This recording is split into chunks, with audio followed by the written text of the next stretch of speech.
ಇನ್ನು ಹುಬ್ಬಳ್ಳಿಯ MCA college ವಿದ್ಯಾರ್ಥಿನಿ ಮತ್ತು ಕಾಂಗ್ರೆಸ್ ಕಾರ್ಪೊರೇಟರ್ ಪುತ್ರಿ ನೇಹಾ ಹತ್ಯೆಗೆ ಬಿಜೆಪಿ ತೀವ್ರವಾಗಿ ಖಂಡಿಸಿದೆ. ನೇಹಾ ಹತ್ಯೆ ಹಾಗೂ ಇತ್ತೀಚಿನ ಕಾನೂನು ಸುವ್ಯವಸ್ಥೆ ಖಂಡಿಸಿ ರಾಜ್ಯಾದ್ಯಂತ ಇವತ್ತು ಬಿಜೆಪಿ ಪ್ರತಿಭಟನೆಗೆ ಕರೆ ಕೊಟ್ಟಿದೆ. ಚುನಾವಣಾ ಕಾರ್ಯವನ್ನು ಬದಿಗಿರಿಸಿ ಇವತ್ತು ಬಿಜೆಪಿ ಮುಖಂಡರು ಕಾರ್ಯಕರ್ತರು ಬೀದಿಗಿಳಿದು ಹೋರಾಡಬೇಕು ಅಂತ ಬಿಜೆಪಿ ರಾಜ್ಯಾಧ್ಯಕ್ಷ BY ವಿಜಯೇಂದ್ರ ಅವರು ಕೂಡ ಕರೆ ಕೊಟ್ಟಿದ್ದಾರೆ. ಆದರೆ ಬೆಂಗಳೂರಿನಲ್ಲಿ ಪೂರ್ವ ನಿರ್ಧರಿತ ಚುನಾವಣಾ ಸಭೆ ಇರೋ ಕಾರಣಕ್ಕೆ ಪ್ರತಿಭಟನೆಯನ್ನು ಮುಂದೂಡಲಾಗಿದೆ.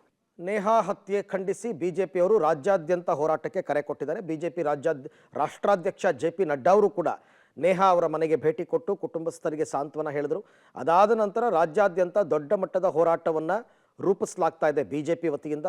ಹೇಳಿ ಚುನಾವಣಾ ಸಮಯ ಆಗಿರೋದ್ರಿಂದ ಇದನ್ನು ರಾಜಕೀಯವಾಗಿ ಅನುಕೂಲ ಮಾಡಿಕೊಳ್ಳುವಂತಹ ಪ್ರಯತ್ನಗಳು ಕೂಡ ನಡೀತಾ ಇದೆ. ಕರ್ನಾಟಕದಲ್ಲಿ ಮೊದಲ ಹಂತದ ಚುನಾವಣೆಯ ಬಹಿರಂಗ ಪ್ರಚಾರಕ್ಕೆ ಇನ್ನು 2 ದಿನಗಳು ಮಾತ್ರ ಬಾಕಿ ಇದೆ. ಇವತ್ತು ಮತ್ತು ನಾಳೆ, ನಾಡಿದ್ದಿಂದ ಮನೆ ಪ್ರಚಾರ ಮಾತ್ರ. ಲೋಕ ಅಖಾಡದಲ್ಲಿ ದೋಸ್ತಿ ಟೀಮ್ ವರ್ಸಸ್ ಕಾಂಗ್ರೆಸ್ ನಡುವೆ 3ನೇ ದಿನ ಕಡೇ ಟಾಕ್ ವಾರ್. ದೋಸ್ತಿಗಳಿಗೆ ಹಿಂದುತ್ವ, ಕಾನೂನು ಸುವ್ಯವಸ್ಥೆ ಅಸ್ತ್ರ ಸಿಕ್ಕಿದ್ರೆ ಕಾಂಗ್ರೆಸ್ಗೆ ಕೇಂದ್ರದ ಮಲತಾಯಿ ಧೋರಣೆ ಅಸ್ತ್ರವಾಗಿದೆ. 3 ದಿನದ ಕಡೆಯ ಆಟದ ಲಾಭ ನಷ್ಟ ಯಾರಿಗೆ?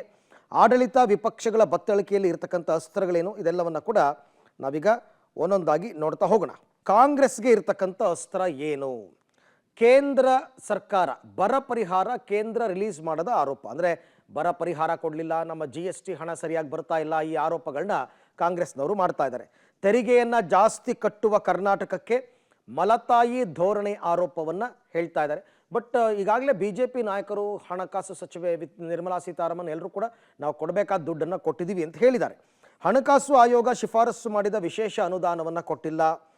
5 ಗ್ಯಾರಂಟಿ ಜನರ ಬದುಕನ್ನು ತುಂಬಿಸಿದೆ ಅಂತಕ್ಕಂಥ ಒಂದು ಮಂತ್ರ. ರಾಜ್ಯದ ಜನರಿಗೆ ಕೇಂದ್ರ ಸರ್ಕಾರ ಚೊಂಬು ಕೊಟ್ಟಿದೆ ಅಂತಕ್ಕಂಥ ಅಸ್ತ್ರ, ಅದು ಇವಾಗ ವಿಪರೀತವಾಗಿ ಬಳಕೆ ಆಗ್ತಾ ಇರ್ತಕ್ಕಂಥದ್ದು.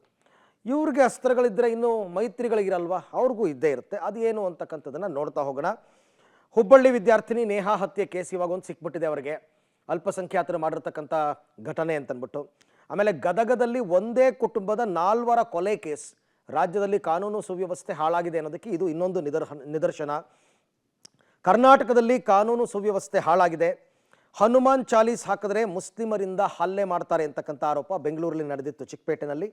ರಾಮೇಶ್ವರಂ ಕೆಫೆ ಬಾಂಬ್ ಸ್ಫೋಟ ಪ್ರಕರಣದಲ್ಲಿ ಸರ್ಕಾರದ ನಡೆ, ಅದರಲ್ಲೂ ಕೂಡ ಇವ್ರದೇ ಪಾತ್ರ ಅಂತ, ಅಂದರೆ ತುಷ್ಟೀಕರಣ ಮಾಡ್ತಾ ಇದ್ದಾರೆ ಕಾಂಗ್ರೆಸ್ನವರು ಅಂತ.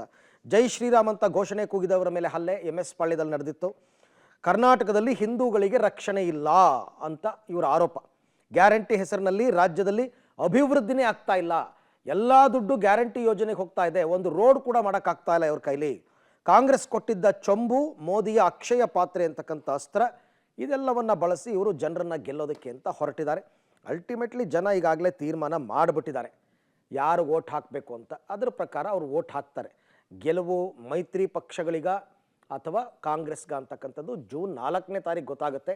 ಮೊದಲ ಹಂತದ ಮತದಾನ ಇದೇ 26 ಶುಕ್ರವಾರ ನಡೆಯುತ್ತೆ. ಇನ್ನು ಲೋಕಸಮರದಲ್ಲಿ ಈ ಚೊಂಬು ಪಾಲಿಟಿಕ್ಸ್ ಅಂತಕ್ಕಂಥದ್ದು ಇತ್ತೀಚೆಗೆ ಜಾಸ್ತಿ ಆಗ್ತಾ ಇದೆ. ಈ ಬಾರಿ ಚೊಂಬು ಸರಣಿಗೆ ತೆರಿಗೆ ಹಂಚಿಕೆ ತಾರತಮ್ಯವನ್ನು ಕಾಂಗ್ರೆಸ್ನವರು ಜೋಡಿಸಿದ್ದಾರೆ. ಕರ್ನಾಟಕ 100 ರೂಪಾಯಿ ಕೊಟ್ಟರೆ ಕೇಂದ್ರ ಮರಳಿ ಕೊಡ್ತಾ ಇರೋದು 13 ರೂಪಾಯಿ ಮಾತ್ರ. ಈ ಅನ್ಯಾಯವನ್ನು ಎಲ್ಲಿ ತನಕ ಸಹಿಸಬೇಕು ಅಂತ ಪ್ರಶ್ನೆ ಮಾಡಿದೆ. ಮೋದಿ ಸರ್ಕಾರದ ಮಹಾಮೋಸಕ್ಕೆ ಅಂತ್ಯ ಹಾಡಿ ಅಂತ ಕಾಂಗ್ರೆಸ್ ಕರೆ ಕೊಟ್ಟಿದ್ದಾರೆ. BJP ಚೊಂಬು ಸರ್ಕಾರ ಎಂಬ ಹ್ಯಾಶ್ಟ್ಯಾಗನ್ನು ಟ್ರೆಂಡ್ ಮಾಡಿದೆ.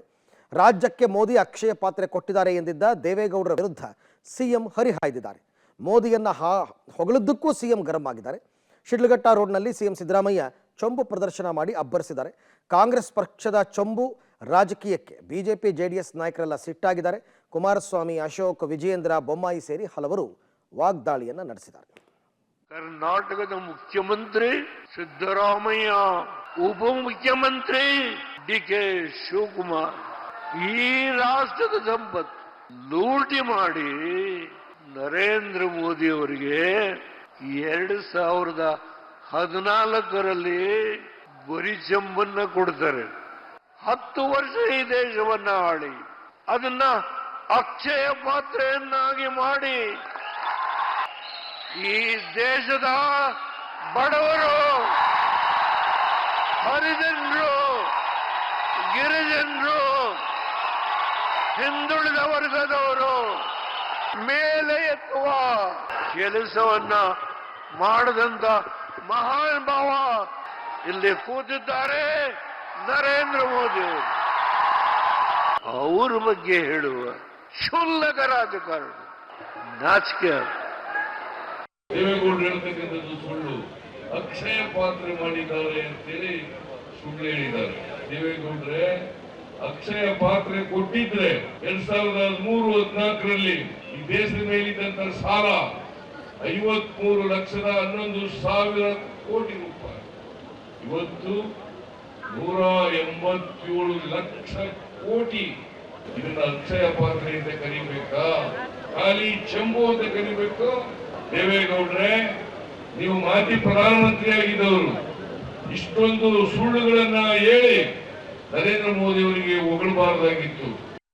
ಸರ್ಕಾರ ಖಾಲಿ ಚಂಪು ತೋರಿಸಿರೋದು ಈ 11 ತಿಂಗಳ ಆಡಳಿತದಲ್ಲಿ ಈ ಒಂದು ಸಂಪದ್ಭರಿತವಾದಂತ ರಾಜ್ಯದ ಜನತೆಯ ತೆರಿಗೆ ಹಣವನ್ನ ಲೂಟಿ ಮಾಡಿ ಅಕ್ಷಯ ಪಾತ್ರೆಯಾಗಿದ್ದಂತ ನಮ್ಮ ರಾಜ್ಯದ ಖಜಾನೆಯನ್ನ ಖಾಲಿ ಚಂಪನ್ನ ತೋರಿಸ್ತಕ್ಕಂತ ಒಂದು ಇವರ ನಡವಳಿಕೆ ಏನಿದೆ, ಇವರ ಒಂದು ಸಾಧನೆಯನ್ನ ತೋರಿಸ್ಕೊಂಡಿದ್ದಾರೆ.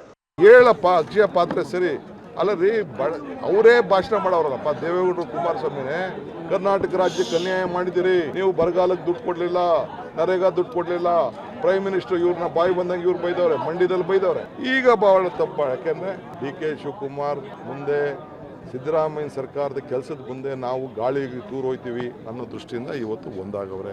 ಏನ್ ಬೇಕಾದ್ರೆ ಒಂದಾಗಲಿ, ಜನ ದಡ್ರಲ್ಲ, ಜನ ಮೂರ್ಖರಲ್ಲ, ಎಲ್ಲರೂ ತೀರ್ಮಾನ ಮಾಡಿ, ಅಧಿಕಾರಿಗಳಿಂದ ಹಿಡಿದು ನೌಕರರಿಂದ ಹಿಡಿದು ಎಲ್ರಿಗೂ ಏನಾದ್ರು ಒಂದು ರಕ್ಷಣೆ ಇತ್ತು ಅಂತಂದ್ರೆ ನಮ್ಮ ಕಾಂಗ್ರೆಸ್ ಪಾರ್ಟಿಯಿಂದ ಮಾತ್ರ.